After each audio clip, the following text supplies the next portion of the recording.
Hi friends, today I am going to show you how to find J2H results in UC browser or Chrome. Now open the Chrome browser, then type J2H R1332 results. Then click on the first website.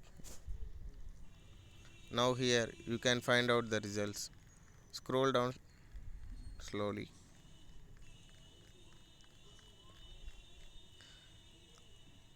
Here you can find J2H BTech 32 R13 results.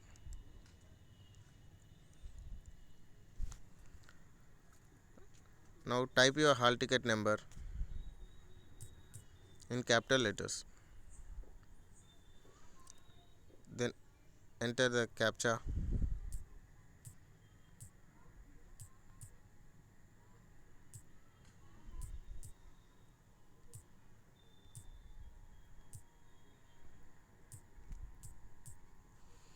Then click on get results.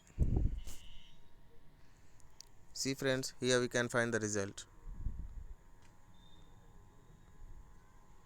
Thank you for watching. Please subscribe.